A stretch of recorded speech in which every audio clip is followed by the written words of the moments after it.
Gabon deizuela guztioi, eguerdian eman diote azken agurra Xabier Reiri Iruinean. Hortxe topatuko gara, Antxo. Irabazteke dugun etorkizunean. Eta hortxe agertuko da zure izena, beste 100 kideren izenarekin batera. Ez izan zalantzarik. Agur eta ore! Antxo! Hori baino lehen goizean zehar LAB sindikatuak 2 elkarretaratze ere egin ditu eta biharko berriz arratsaldeko 5etarako manifestazio nazionala dago Iruinean deitua Golem zinemetatik abiatuta. Hain justu Reiren senide eta lagunai doluminik sentituena, elkartasuna eta maitasuna adierazi dizkie Euskal Preso Politikoen kolektiboak publiko egindako oharrean. Azken 10 urteotan preso nafarra tratamendu krudelenean eduki dutela gogora ekarri eta ustez salbuespenezkoa eta aldi baterakoa behar lukeen erregimena Euskal Presoei modu iraunkor eta sistematikoan ezartzen dietela nabarmentzen du ohar horretan kolektiboak. Reiren heriotzagatik beren samina adierazteko 3 eguneko dolua egingo dutela esan du Euskal Preso Politikoen kolektiboak eta espetxe eta modulu bakoitzeko kideen esku utzi ditu protesta egiteko ekinbideak. Aldi berean, Iruinean bihar egingo den manifestazio horretan parte hartzeko deialdia egin dio gizarteari. Xabier Reiren heriotzari buruzkoak gaur albiste ditugunak, gurean gaur gai gehiago ere baditugu, oraindik ere oso presente dagoelako atzoko greba feministak utzitako hitzala eta gai horiei begira jarriko gara titularretan. Beste 3 euskal preso gerturatu ditu Frantziak, Monde Marsango presondegira gerturatu dituzte hain justu, Josu Urbieta, Raul Aduna eta Jon Salaberria. Gaur egun 56 euskal preso daude Frantziako kartzeletan eta bertako justizia ministerioak iragarria zuen datozen asteetan presoek egindako eskaerei jarraituz hoiek hurbiltzen hasiko zela. Otsailean leku aldatu zituzten lehenak, Zigorgarro eta Julen Mendizabal eraman zituzten, haiek ere Monde Marsanera, eta Espainiako espetxeetan 232 preso daude eta haiek ere hasiak dira gerturatzeko banakako eskaerak egiten. Gaixo dauden euskal presoak bisitatzeko asmoa dute Basque Friendship Grupeko kideek eta bisita horietako lehenengoa izan da gaurkoan, Lanemezango espetxean izan da Martin Anderson Sinfeineko diputatua, handagoen Ibon Fernandez Iradi bisitatzen.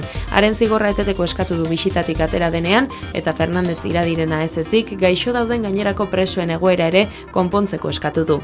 Espainiako Auzitegi Goreneko Pablo Llarena epaileak ez du arrazoi nahikorik ikusten Jordi Sánchez Junts per Kataluniako diputatuari asteleneko investidura saiora joaten uzteko, naiz eta Kataluniako presidente izendatzeko hautagai bakarra den eta asteleneko saioa haren hautagaitza eztabaidatzeko deitu den. Hala egiteko eskatua dio fiskaltzak Auzitegiari eta Llarenak aintzat hartu du fiskaltzaren jarrera.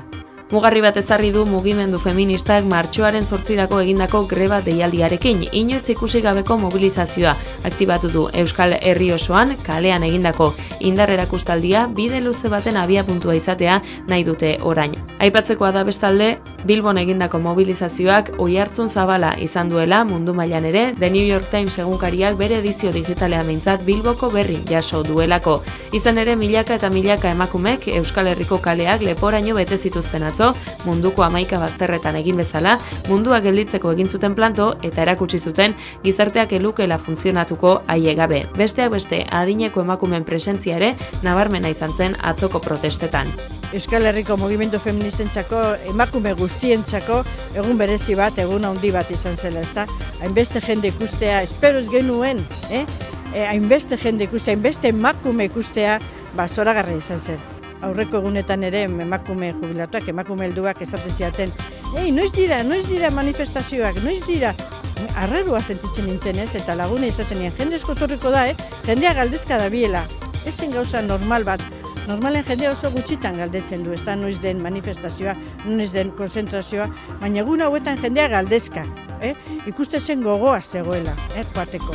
Emakume heldu pila bat ere, gu ere, duintasuneko emakumeok, gure lan egin genuen horretik, ez da, gure manifesto txiki bat eta manatu genuen horretik, eta gure lana ja zegoen eginda, eta adineko emakume asko ere, basuden.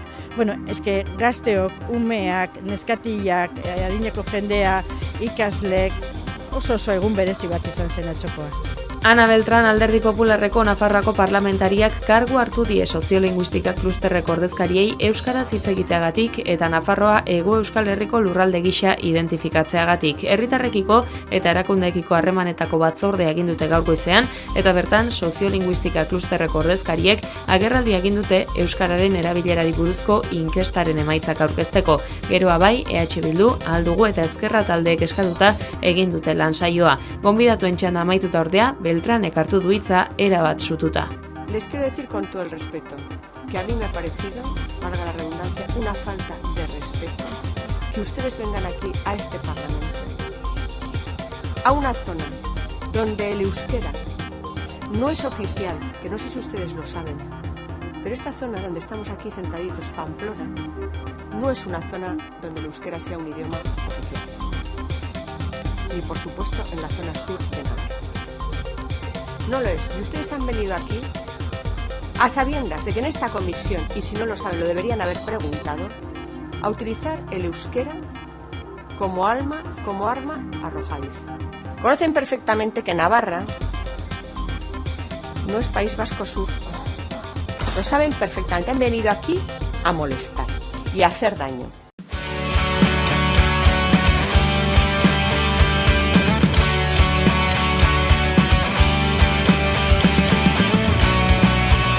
Aurkeztu dute Bizkaiko ikastolen aldeko ibilaldia festaren aurtengo kantaren bideoklipa, Zesatek taldearen musika, Sustraiko Linaren hitzak eta Labasu eta Joane Larroaren ahotsa entzun daitezke Santurtzin egingo duten ibilaldia jaiaren Taup izeneko bideoklipean. 23 urte igaro dira Santurtzin estreinakoz Bizkaiko ikastolen aldeko festa egin zutenetik. Jende askoren oroimenean gordea dago, 1985ko ibilaldi hura bertan izandako giro bikainagatik eta eskixuk egindako ibilalditxu abesti ezagunagatik. Hori horrela, aurtengo jaia ere gogoangarria izatea nahi dute antolatzaileek.